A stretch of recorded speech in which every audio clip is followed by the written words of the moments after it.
Assalamualaikum warahmatullahi wabarakatuh. Alhamdulillah. Wassalatu wassalamu ala rasulillah wa ala alihi wa sahbihi wa man tabi'ahum bi ihsanin ila yaumiddin, amma ba'du. Alhamdulillah, ma'asyiral ikhwah wal akhwat fid din rahimakumullah. Alhamdulillah, kita bersyukur kepada Allah Subhanahu wa taala atas semua limpahan nikmat dan karunia-Nya. Dengan taufiknya kita dimudahkan kembali untuk melanjutkan kajian kita, lanjutan pembahasan kitab yang sangat bermanfaat, kitab Al-Bidayah wan Nihayah, buah karya dari Al-Imamul Hafidh Ibnu Katsir rahimahullahu taala. Saat ini kita sampai di halaqah as-sadisatu wath-thalathun, halaqah yang ke-36 atau sesi rekaman audio yang ke-36.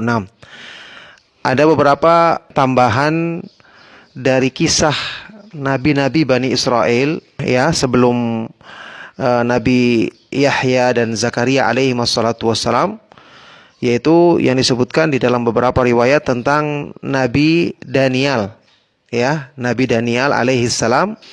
Nabi Daniel ini disebutkan pernah menulis tulisan atau surat kepada Bukhtanasr yang kemudian tentu saja Bukhtanasr menolak, akhirnya dia ditangkap. Disebutkan dalam kisahnya dia pernah diazab oleh Bukhtanasr dengan cara dimasukkan ke dalam kandang singa atau di dalam lubang yang di situ ada 2 ekor singa, jantan dan betina. Tapi kemudian Allah Subhanahu wa taala berikan tanda kekuasaannya, tanda kenabiannya dengan menjadikan kedua singa itu tidak mengganggunya, bahkan hanya menjilatinya. Nah, disebutkan kisahnya dalam beberapa riwayat keterangan para ulama salaf, seperti yang disebutkan, dinukilkan di sini dalam sebuah riwayat yang kata Ibnu Katsir sanadnya sahih sampai kepada tabi'in yang mulia Abul Aliyah rahimahullahu taala, Abul Aliyah Ar-Riyahi rahimahullahu taala.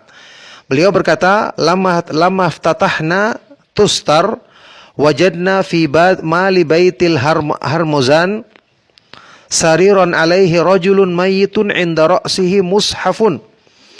Ketika kami, yakni para tabi'in yang dipimpin oleh para sahabat radhiyallahu taala anhum ajma'in, menaklukkan negeri Tustar atau Tastur ya, kami dapati di tempat penyimpanan harta di kota tersebut ya, di rumah Harmuzan, ada sebuah sarir, sebuah tempat tidur, di atasnya ada seorang laki-laki yang sudah mayit, sudah mati, sudah lama mati.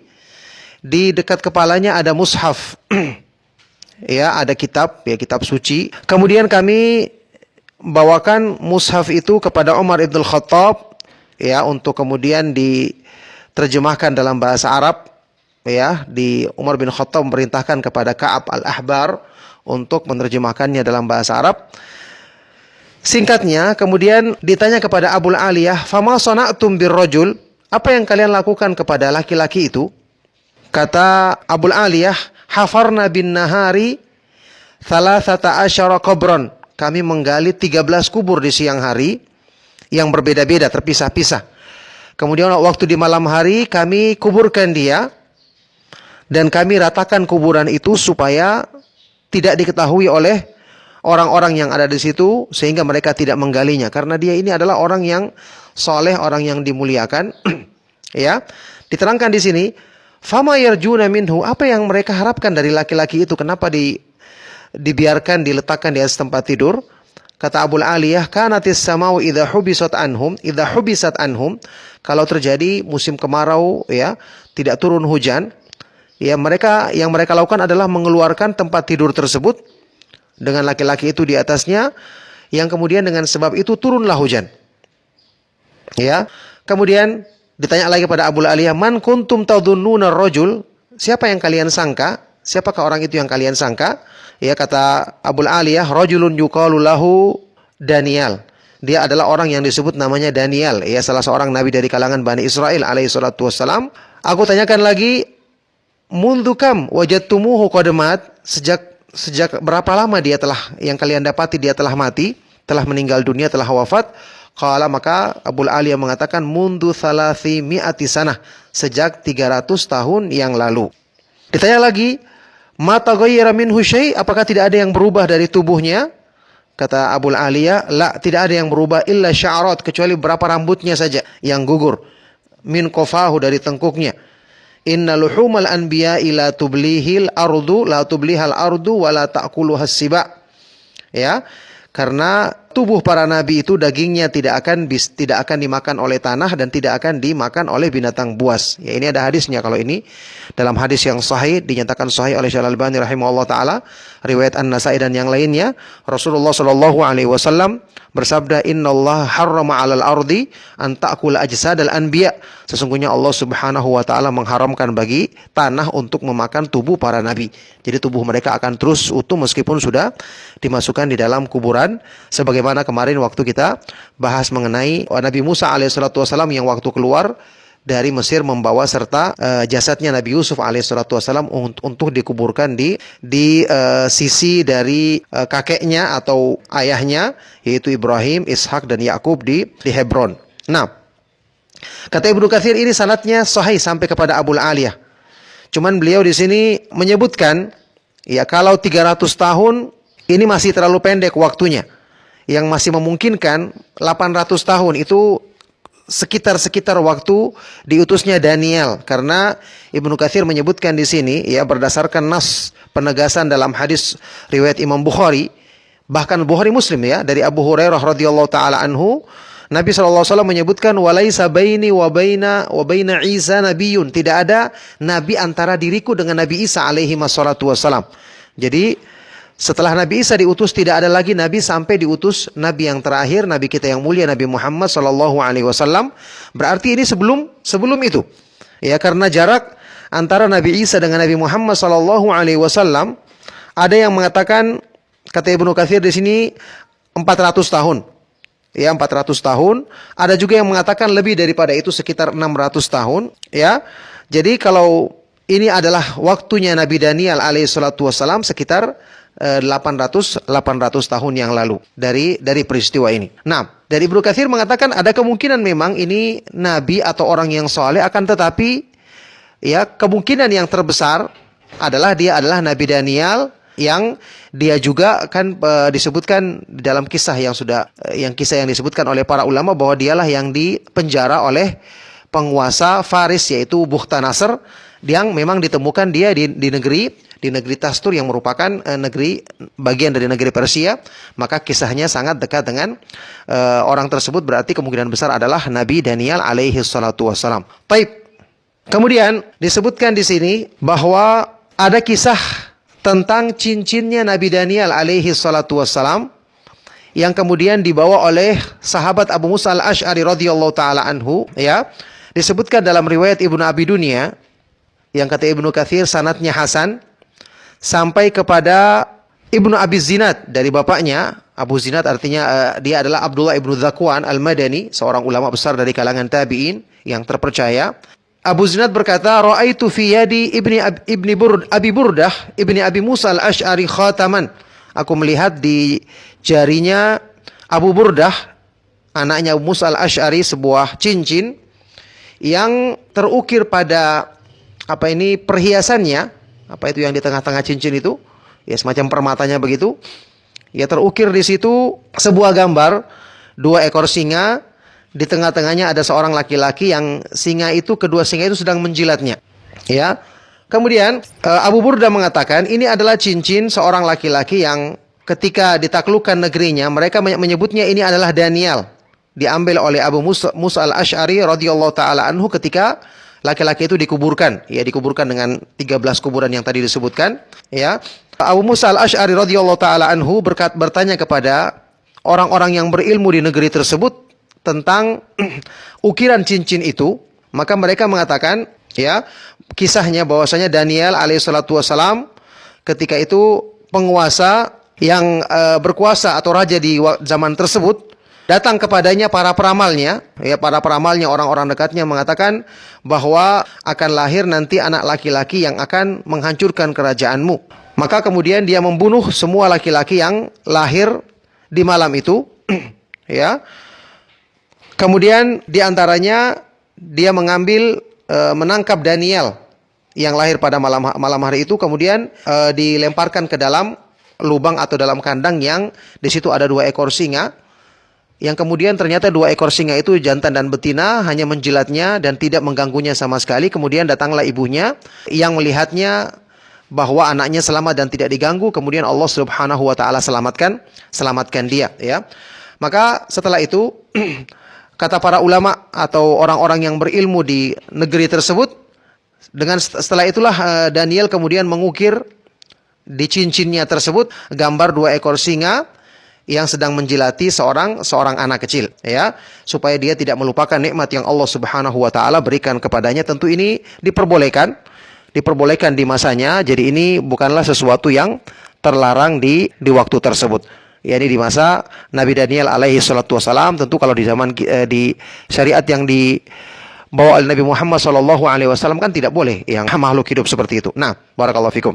Baik, pembahasan berikutnya tentang imaratu Baitul Maqdis ba'da kharabiha wa ijtima'i Bani Israil ba'da tafarruqihim fi biqa'il ard, ya. Dimakmurkannya kembali Baitul Maqdis, dibangun kembali, di masjid-masjidnya dibangun kembali, dan di situ disatukan kembali Bani Israel setelah mereka terpisah ke berbagai belahan negeri. Sehubungan dengan firman Allah Subhanahu wa taala di surat Al-Baqarah ayat 259, ya. A'udzubillahi minasyaitonir rajim. Au kalladzi marra 'ala qaryatin wa hiya khawiyatun 'ala urushiha qala anna yuhyi hadhihi Allahu ba'da mautiha fa'amatahu Allahu mi'ata 'amin thumma ba'athah qala kam labithta qala labithtu yawman aw ba'dha yawm qala bal labithta mi'ata 'amin fanzur ila ta'amika wa syarabika lam yatasannah wanzur ila himarika walinaj'alaka ayatan linnas wanzur ila al-'idhami kayfa nunshizuha thumma naksuha lahma falamma tabayyana lahu qala a'lamu anna Allah ala kulli syai'in qadir.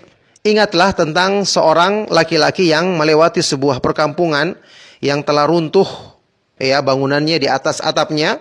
Kemudian dia mengatakan, bagaimana mungkin Allah akan menghidupkan negeri ini setelah kematiannya, setelah hancurnya?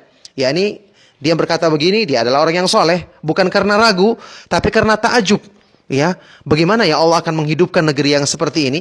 Maka Allah Subhanahu wa taala wafatkan orang ini selama 100 tahun. Setelah itu Allah bangkitkan dia. Allah bertanya kepadanya, berapa lama kamu tinggal di sini? Kamu tidur, ya? Maka dia mengatakan cuma 1 hari atau setengah hari, sebentar saja. Allah berfirman, bahkan kamu telah tinggal di sini selama 100 tahun. Lihatlah kepada makananmu dan minumanmu, belum berubah sama sekali, ya. Lihatlah kepada kendaraanmu, kepada keledai yang kamu tunggang, kami jadikan kamu sebagai tanda bagi manusia, yakni bagi Bani Israel. Yakni karena keledainya sudah jadi tulang belulang semua. Kemudian lihat kepada tulang belulang keledai ini, bagaimana kami akan membangkitkannya, menyusunnya kembali, kemudian menempelkan kembali daging-daging padanya. Ketika kemudian dia menyaksikan semua itu, maka dia mengatakan, a'lamu, aku mengetahui, aku yakin bahwasanya Allah Subhanahu wa taala Maha kuasa atas segala sesuatu. Nah, di sini ada perbedaan pendapat di kalangan para ulama salaf.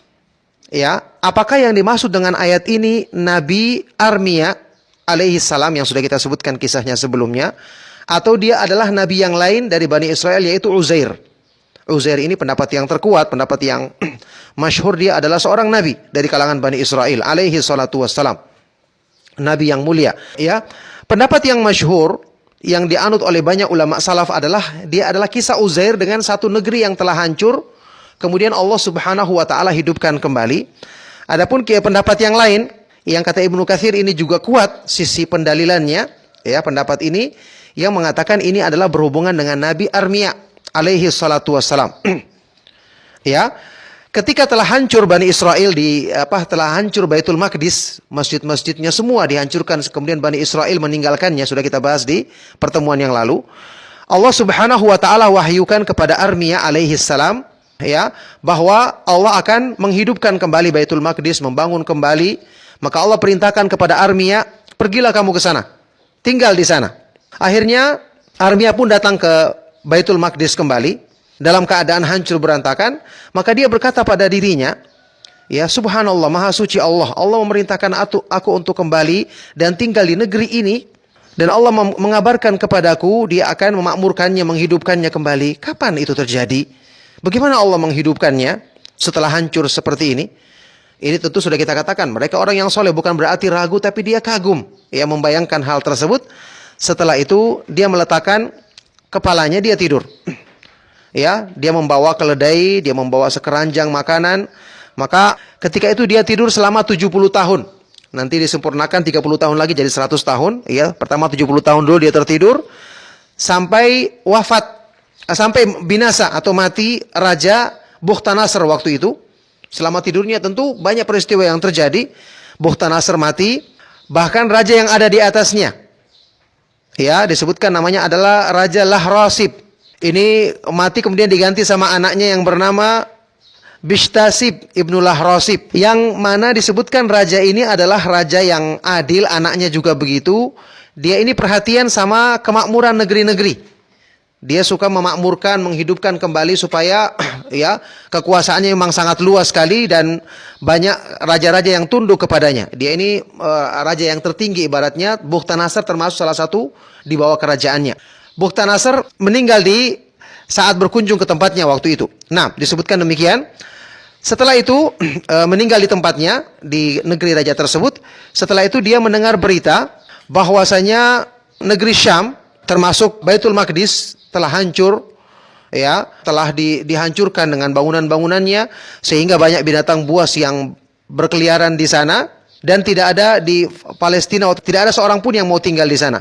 Kemudian raja ini yang tadi disebutkan namanya Bishtasib ibnu Lahrasib, ya, dia memerintahkan mengumumkan kepada di negeri Babil, mengumumkan kepada Bani Israel, siapa yang ingin kembali ke Syam, ingin kembali ke Baitul Maqdis, maka silakan kembali. Dan dia akan menjadikan kepada mereka seorang raja dari keturunan Nabi Daud alaihissalatu wassalam, yang kemudian dia memerintahkan kepada raja ini untuk membangun kembali Baitul Maqdis, membangun masjidnya, Masjidil Aqsa.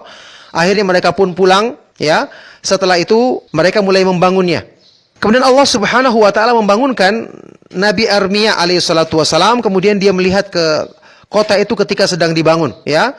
Setelah itu dia tertidur lagi selama 30 tahun sampai selesai pembangunannya. Ketika dia bangun, dia melihat pembangunan sudah selesai, negeri itu sudah dibangun kembali, sudah ada penduduknya.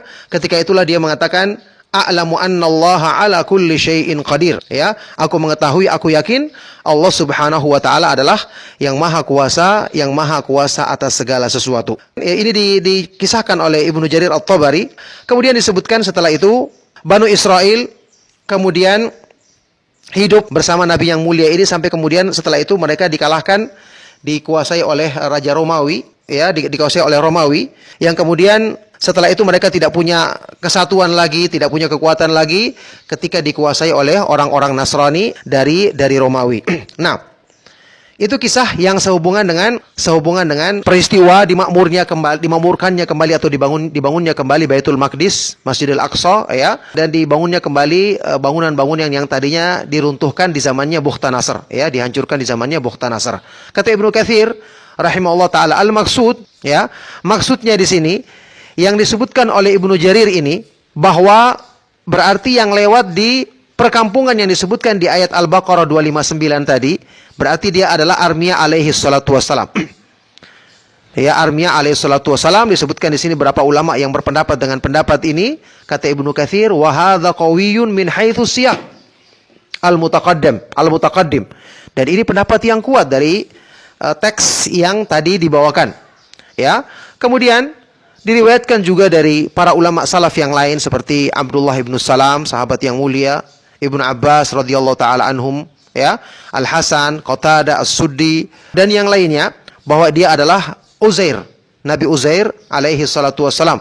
Dan ini kata Ibnu Katsir, pendapat yang kedua ini wa hadza asyharu inda katsiri minas salaf wal khalaf.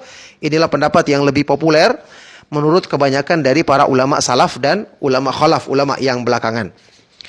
Taib, sekarang kisah Uzair, ya, alaihi salatu wassalam. Kisah Uzair disebutkan, Uzair ini masih keturunan dari Nabi Harun, saudaranya Nabi Musa, ya, alaihi wassalatu wassalam. Disebutkan di sini nukilan dari Imam Ibnu Asakir, dia adalah Uzair ibnu Jarwah, atau Ibnu Suwairik bin Udia bin Ayyub, Ibnu Darzana, Ibnu Ura, Ibnu Taqa, Ibnu Asbu', Ibnu Finhas, Ibnu Al-Azir, Ibnu Harun, Ibnu Imran, ya, alaihi wassalatu wassalam. Disebutkan dalam sebagian athar kuburannya ada di Damaskus. Nah, dinukilkan di sini. Ada riwayat yang dhaif yang mungkin pernah kita dengar, cukup terkenal, saya juga pernah dengar riwayat ini, ya, bahwasanya Uzair itu pernah bertanya kepada Nabi Musa alaihi salatu wassalam, atau pernah melakukan sesuatu. Dia pernah bertanya tentang masalah takdir, yang setelah itu Allah Subhanahu wa taala, tadinya dia adalah seorang nabi, ya, disebut bersama para nabi alaihi wassalatu wassalam, setelah itu dihapuskan namanya dari kenabian. Kata Ibnu Katsir, ini adalah riwayat yang dhaif, riwayat yang mungkar dan sanadnya terputus, bukan riwayat yang sahih. Nah, yang jelas Uzair ini dia adalah alaihi salatu wassalam termasuk yang ditawan oleh Bukhtanasr ketika dia masih kecil. Kemudian setelah dia berusia 40 tahun, Allah berikan hikmah kepadanya sampai disebutkan dia hafal kitab Taurat, bahkan tidak ada yang lebih hafal terhadap Taurat, lebih paham tentang isinya melebihi dia, ya. Itu disebutkan dalam kisahnya. Bahkan Bani Israel memujinya dan membanding-bandingkannya dengan Nabi Musa alaihissalatu wassalam dalam masalah ini. Taib. Satu hari disebutkan kisah yang berhubungan dengan ayat Al-Baqarah tadi, Al-Baqarah 259 tadi. Ketika satu hari dia keluar mengurusi semacam kebunnya yang dijaganya, ya. Ketika dia selesai mengurusi kebunnya itu, dia berjalan sampai tiba di sebuah negeri atau perkampungan yang telah runtuh, telah hancur. Ya, ketika itu di waktu siang hari, ketika dia merasakan panas, akhirnya dia masuk ke dalam perkampungan tersebut dengan menunggangi keledainya. Akhirnya dia turun membawa serta makanannya. Ketika dia mempersiapkan makanannya, kemudian dia setelah memakannya dia pun berbaring, ya, atau setelah mempersiapkan makanannya dia pun berbaling terlentang sambil dia memandang kepada reruntuhan itu, dan dia mengatakan anna yuhyi hadhihi Allahu ba'da mautiha. Bagaimana Allah Subhanahu wa taala menghidupkan kembali negeri ini, dengan ta'ajub, dengan kagum gitu ya, membayangkan kemahakuasaan Allah Subhanahu wa taala. Dikatakan di sini falam yasyuk, dia tidak ragu Allah Maha Kuasa menghidupkannya, tapi dia mengucapkan ini karena kekaguman. Ketika itulah Allah Subhanahu wa taala mengutus, ya, malaikat yang mencabut ruhnya dan mematikannya, mewafatkannya selama 100 tahun. Lanjutan dari kisah yang disebutkan di ayat tadi. Jadi yang jelas ini pendapat yang kedua yang mengatakan dia itu adalah Uzair, nabi dari kalangan Bani Israel. Disebutkan bahwasanya ketika disebutkan di dalam Al-Qur'an, orang-orang Yahudi mengatakan Uzair ibnullah, ya. Disebutkan Uzair adalah putranya Allah. Orang-orang Nasrani mengatakan Isa ibnu Maryam adalah putra Allah, ya. Tentu ini adalah ucapan yang sangat buruk, ya. Ta'alallah, Maha suci Allah, Maha tinggi Allah dari ucapan mereka itu. Disebutkan sebabnya karena Uzair ini, ya, dia menghafal Taurat dan dia mendiktekannya, menuliskannya untuk Bani Israel. Disebutkan dalam kisah di sini, ketika itu Bukhtanasr sewaktu menghancurkan Baitul Maqdis itu menghancurkan semua, termasuk membakar Taurat. Ya, sehingga tidak tersisa lagi Taurat di tangannya Bani Israel. Maka akhirnya Bani Israel meminta kepada Uzair untuk, kalau betul-betul dia adalah yang dibangkitkan 100 tahun, mereka mengatakan buktikan bahwa kamu menghafal Taurat dan menuliskannya untuk kami. Akhirnya dia menuliskannya, bahkan waktu itu Allah Subhanahu wa taala menurunkan kepadanya cahaya yang masuk ke dalam hatinya sehingga dia menuliskannya, ya, kepada Bani Israel, sehingga Bani Israel ketika itu mengomentari lam yakun fina ahadun hafizat Taurat fima haddatsana ghairu Uzair. Tidak ada seorang pun di kalangan kami yang menghafal Taurat selain Uzair. Bahkan mereka membandingkannya dengan Nabi Musa. Ya, Nabi Musa alaihissalatu wassalam membaca Taurat tersebut, tidak menghafalnya. Maka dengan sebab inilah, ya, disebutkan mereka mengatakan Uzair adalah putra Allah. Tentu ini ucapan yang sangat buruk sekali. Na'udzubillah min dzalik. Ya, dengan sebab dia menghafal Taurat, bisa menuliskannya, kemudian turun kepadanya cahaya. Oleh karena itu sahabat yang mulia Abdullah ibnu Salam ketika ditanyakan kenapa orang-orang Yahudi mengatakan Uzair ibnullah, ya, Uzair adalah putranya Allah, maka dia mengatakan karena dia menuliskan Taurat kepada Bani Israel dari hafalannya. Dan Bani Israel mengatakan lam yastati Musa an ya'ti nabi Taurat illa fi kitab.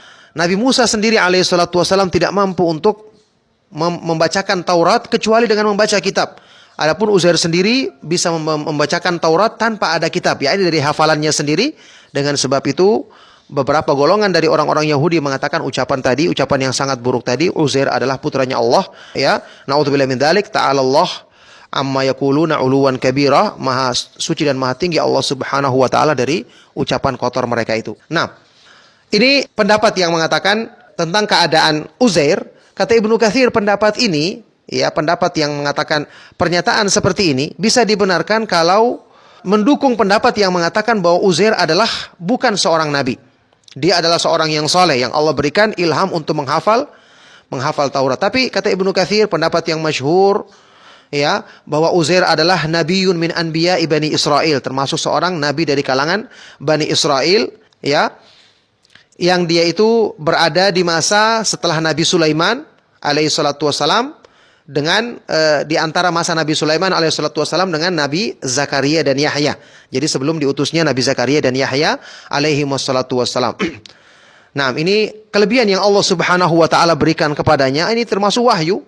Dia menghafal Taurat, kemudian bisa mendiktekannya atau menulisnya untuk Bani Israel, ya. Yang jelas ini adalah pendapat yang kata Ibnu Katsir inilah pendapat yang masyhur, dan beliau cenderung menguatkan pendapat ini. Bahkan disebutkan di akhir pembahasan tentang Nabi yang mulia ini bahwa hadis riwayat Imam Bukhari dan Muslim dari Abu Hurairah radhiyallahu taala anhu, ketika Rasulullah sallallahu alaihi wasallam bersabda, "Nazala nabiyyun minal anbiya'i tahta syajaratin faladagathu namlatun."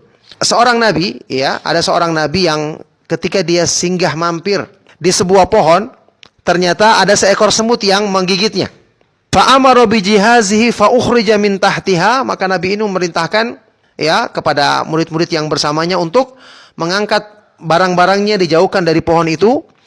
Thumma umira bibaitiha fa'uhriqat binnar. Kemudian dia memerintahkan sarang semut itu dibakar dengan api, maka Allah wahyukan kepadanya, fa'auhallahu ilaihi fahalla namlatun wahidah. Kenapa bukan satu semut saja yang kamu bunuh, satu yang menggigitmu, kenapa semua dibakar?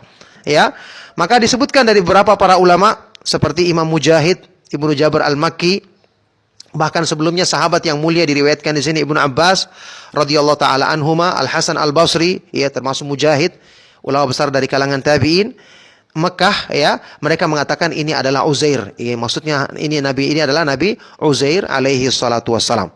Barakallahu fikum.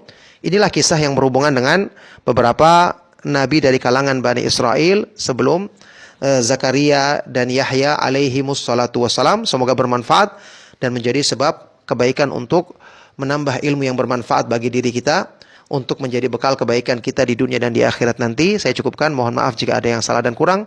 Sallallahu wasallam wa barak ala nabiyina Muhammad wa ala alihi wa sahbihi wa man tabi'ahum bi ihsan ila yaumiddin walhamdulillahi rabbil alamin. Subhanakallahumma wa bihamdika asyhadu an la ilaha illa anta astaghfiruka wa atubu ilaik. Wassalamu alaikum warahmatullahi wabarakatuh.